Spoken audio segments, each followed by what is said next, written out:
What did we just? This is week 5. Okay, so here we are for Vegas Horsepools soccer contest. Just completed week 4, going into week 5.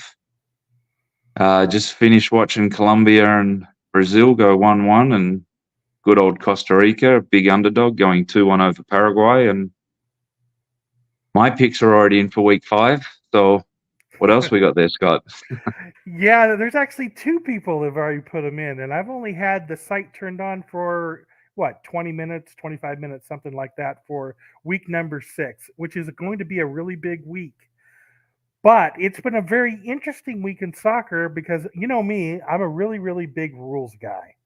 I keep a list of what book does this rule because it's something I don't want to be surprised about. I have a list of all the books that do listed pictures. I have another list with the action guys. Some places do NASCAR right after the race. Sometimes they do it after inspection. So I keep track of that. Well, apparently there's a soccer rule that Americans don't know about. And I was talking to one of the guys in the contest, and I was actually in the middle of grading at the time, and I was grading the England game. And he says, "Wait a minute, Scott, how are you grading that game?" And I said, "Well, wait a minute. I pull all the scores from Flash Score. Flash Score's never done me wrong before. I trust them. They are a great resource." And I went ahead and went with the score, and I entered the score in there. And he says, "Scott, that's the wrong score." And I said, "I don't think Flash Score would make a mistake." And he said, "Well, those points were scored in extra time. The score should have been different than what you did." And after I understood what he was talking about, we realized that if I graded the game wrong, the dog was going to win. And if I graded the game correctly, the dog was going to win. So it Right. had no effect given that we had the handicap. Now, if it had been a money line, we got something else to talk about. Yep. But we don't. So here's the thing I got for you, Adam. I know you've been in all the lands. You've booked on every continent. What in the world? Okay, I understand what a money line is. I understand what 90 minutes is. I thought I understood what injuring time was. I didn't know there was something called quote unquote extra time. What's going on? Tell me the story. Yeah, so one of it's a terminology because for many years the 90 minutes, the injury time, the extra time, all those kind of things were getting blurred. And having been on this side of the world for a bit over 2 decades, I've been through it all, and the conversations with, well, it said 90 minutes and they scored in the 95th minute. Well, that's injury time. That's part of the 90 minutes, which I think is why you now see along the top of soccer games is regulation only. And that's been an evolution over the past, or period of probably 5 or 10 years, 10 years ago. And then for these tournaments where there's a knockout stage, then they have extra time. So you have your regular 90 minutes plus injury time, which is the added time on for stoppages and that during the course of the game. And that's getting longer and longer. Sometimes that can be up to 10 or 11 minutes. So you're actually playing, 100, 101 minutes in the regulation time. Then if it's a draw, then they go to extra time, which is another 15 minutes each way, 30 minutes total, plus more injury time, which can be in a couple of extra minutes. And then if it's still a tie or a draw, then they go to penalties. So that's just for, these cup knockouts. Once they get to a certain stage, Champions League, all these other ones. And even that's changed over time because extra time used to be a golden goal situation where if there was a goal scored, that team won. Then they started playing the full extra time. And it's really been an evolution of the sports and the rules and the terminologies and all those kind of things. And it just seems like the Americans are the hardest ones to explain this stuff too. It's a bit like dead heat rules and things like that. So it's, you have your 90 minutes, which is technically, again, 90 plus injury time. And then extra time is now I guess you could call it your overtime for NFL, etc. Hockey, They have regulation, which is 60, I believe. Then they have the extra time, and then they can go to penalty shootouts. It's kind of soccer and hockey are the two sports that somewhat simulate each other. And that's often when you get into these conversations, Americans, Canadians, they know their hockey very well. So if you can turn soccer into a hockey conversation, it makes it easier to explain that way. Okay, let's just face facts here for a moment. Soccer could be bet very large in the United States, but you guys are playing so many games we can't keep up with you because you're mixing hockey in. Now I'll never understand injury time. I'll never understand that. So here's what you do in soccer. If somebody gets injured, stop the clock. Yeah, And so then when you cart him off his bloodied body off the field, and you start yeah. playing again, turn the clock back on. You don't need injury time. Okay, so there I agree on that side. The injury time can be very how they come up with injury time is still an equation that no one's quite worked out yet. And then you can say it gets plus 6 minutes, and then they're still going into the 8th minute kind of thing. So I agree with that. And I've seen Aussie rules because they used to do the same thing. It was like 20 minutes plus.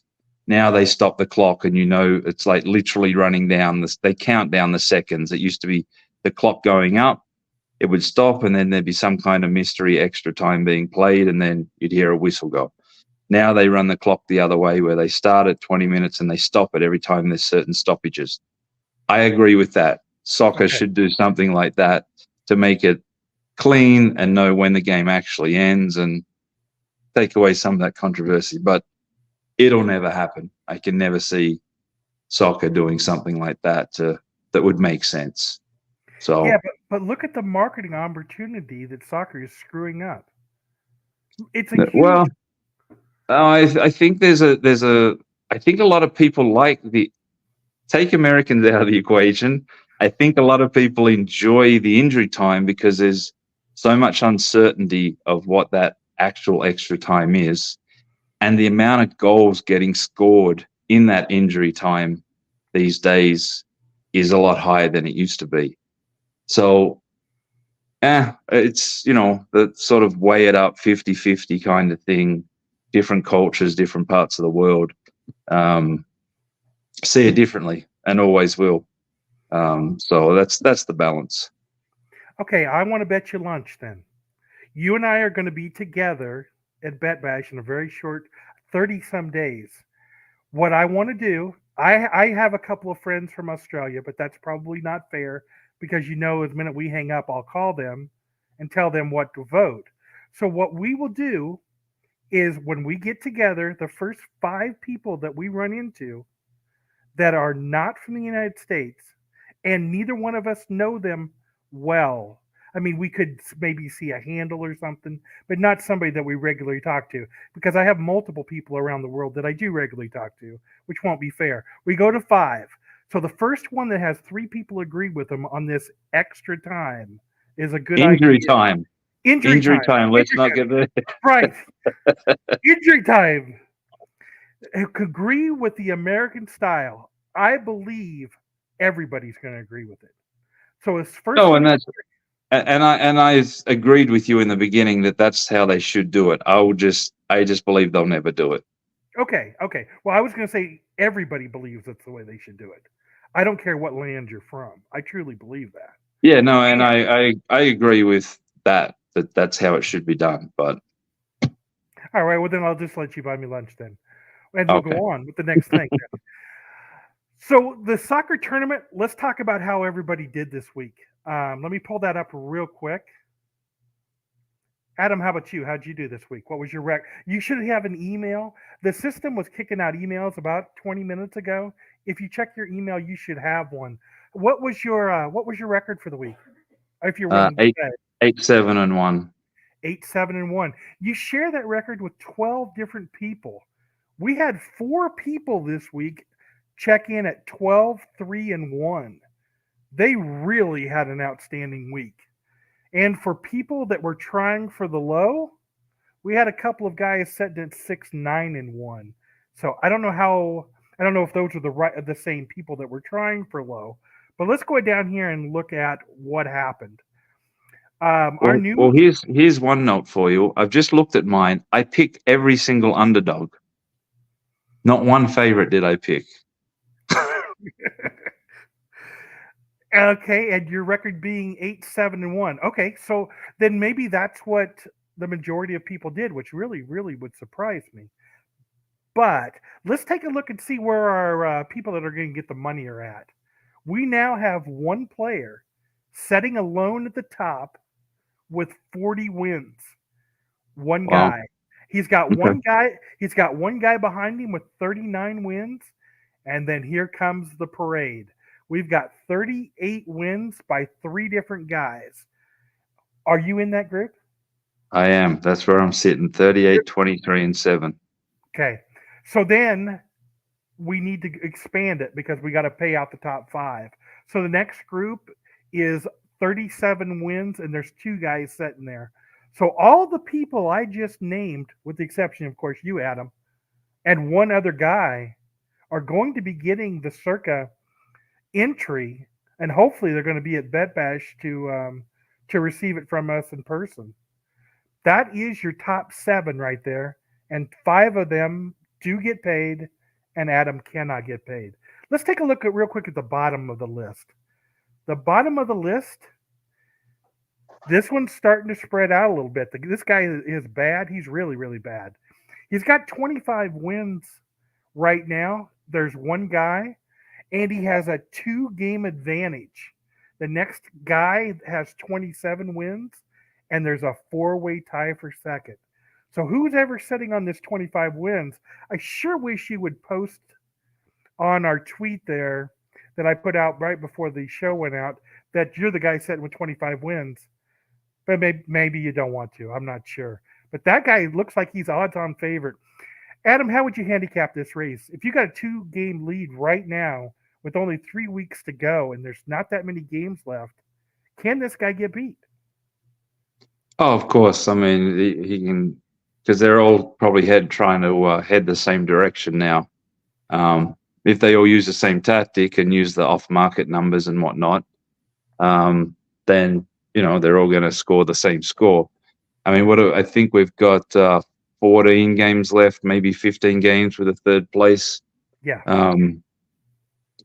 Yeah, there's plenty of chance for someone to sort of pick up 2 games going backwards. But yeah, the key is getting your picks in. That's the key of staying on the bottom, getting your picks in, and hoping to pick the wrong side. But yeah, if generally these once they get to these playoffs ones, we've seen during the Euro round of 16 that the games get tight and there's some 0-0s and 1-1s and things like that. So I've put in my picks for week 6, and I've probably picked majority of underdogs. I actually could see what I picked in here. No, I have 2 favorites, -1.5, 4 underdogs, and 4 pick'ems. So 2 pick'ems. So standard operating procedure for me. Definitely is. And that reminds me of something that I wanted to complain about, because I did see several games that you did handicap that could end up in a tie, which that further benefits this guy sitting on 25 wins. I really like his spot. He's got a 2-game lead. You put several games in there that literally could tie and take them out of the contest. I think this guy's going to be tough if he puts the picks in, that is. If he fails to put the picks in, then he's going to be out. But I like this guy's chance a lot. But we had 5 flat. So what was it? 8, 7, and 1. So 16 games. We had 5 flat games in the last round, and only 1 out of those 5 actually landed on the number. So Venezuela, Canada will be a good game. Spain, I think, are playing Germany, which again just can't split them. And the other one was, I think, Turkey -1, which again I could have went -0.5 or -1.5 for the Netherlands, but that one was really just hugging the 1. So this way, again, it gives an opportunity for winners and losers and trying to get a balanced number on either side to give people opportunities to go up or down. That's very true.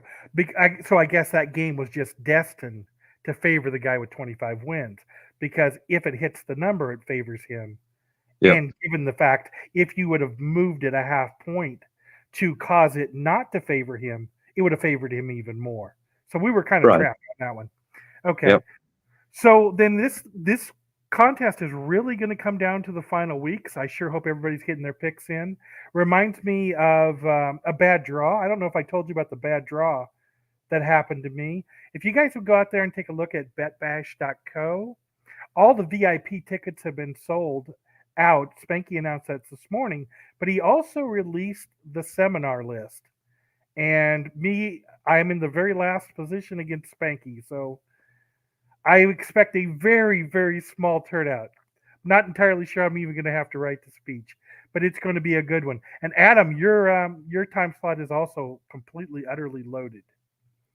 The time slot you have for your podcast. Did you see that? I think I saw it briefly the other day. One of the first sessions overall, right? On the first day. Your day one, session one.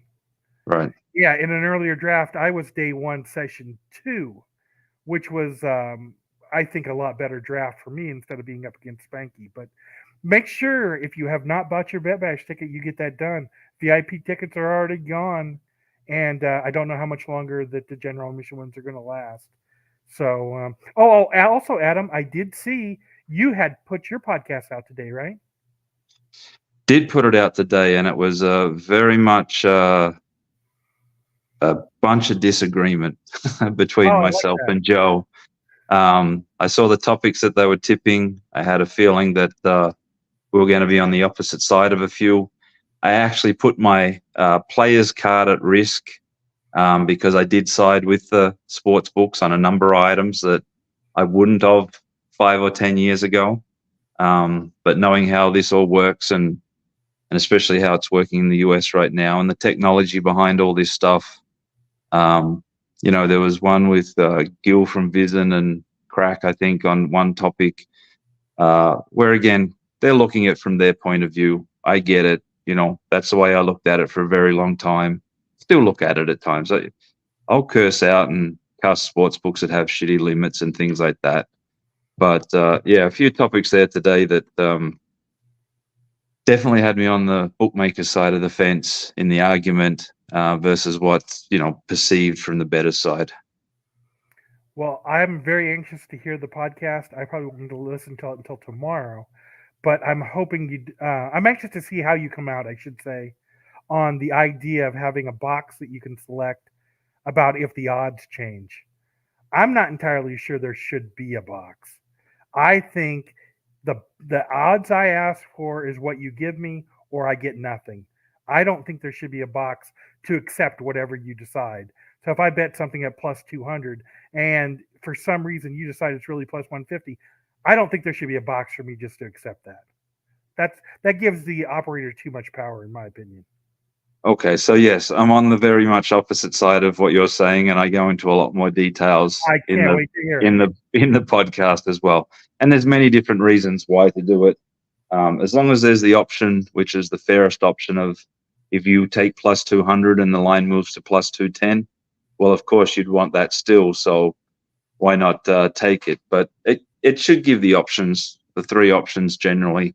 And a lot of it has to do with player experience as well, which is a spot that, again, didn't care about some time ago. But as you're looking at these players and the way, especially parlay players that are not price sensitive, don't care about it, just want a quick experience of getting in, getting out. That's sort of what the purpose of that is. But, when you have a listen to it, you'll get a lot more detailed as to what my stand on that is or what the thoughts are. Well, I definitely looking forward to listening to it, and it'd probably be something I'd like to argue with you in person. Because if I ask for a plus 200 and you move it to 210, I don't want that either. Okay. I want to reevaluate because you've just done something I didn't expect you to do that favors what I want to do, which scares me. Am I on the right side now? I want to reevaluate. If you're willing to move it my direction, that scares me just as much as you moving it against me. Yeah, don't and it want the should, and number. that's a very, very good summation that you just gave, and that's why, again, giving the options of, if it's bet in my direction, take it. If it's any change, take it, or just no change at all. Which No is, change.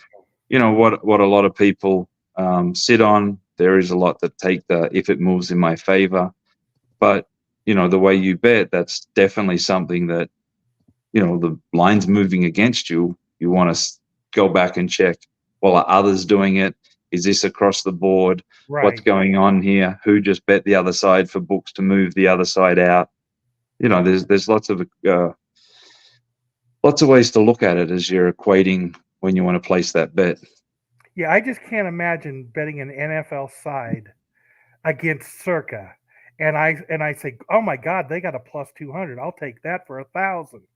And then I go to submit it and it comes back and says, "Oh, we'll actually give you 210." No, no, no, I don't want that. I don't want the 200. I don't want the 210.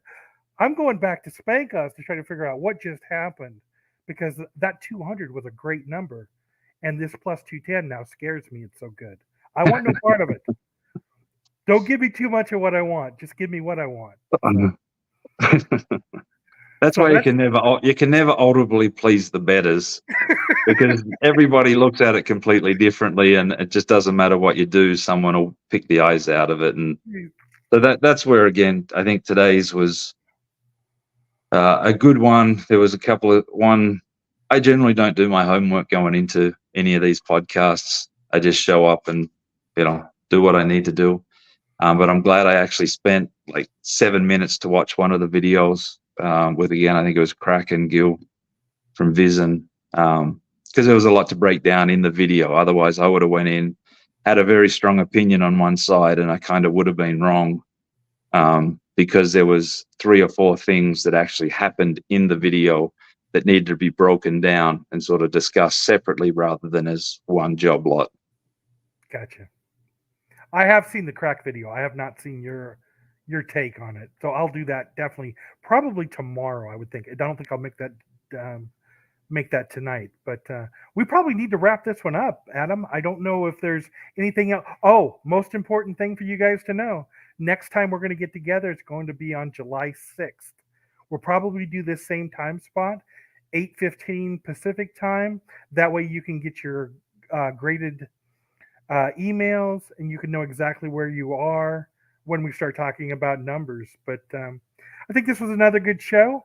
Adam, I'm thrilled that you've agreed to continue this on after the soccer contest. I think we could have some very interesting discussions for 15 to 30 minutes while we're waiting for the NFL to start, because there's always something that you and I can discuss for 15 to 30 minutes. And of course, the preseason will be here. Bet Bash will be here. Be a lot for us to talk about. So, again, I just want to thank you for agreeing to be my partner here. We're going to be putting these shows now up on the Roundtable YouTube channel, so that will be good news too. But that's about all I've got. Adam, you got anything else to add?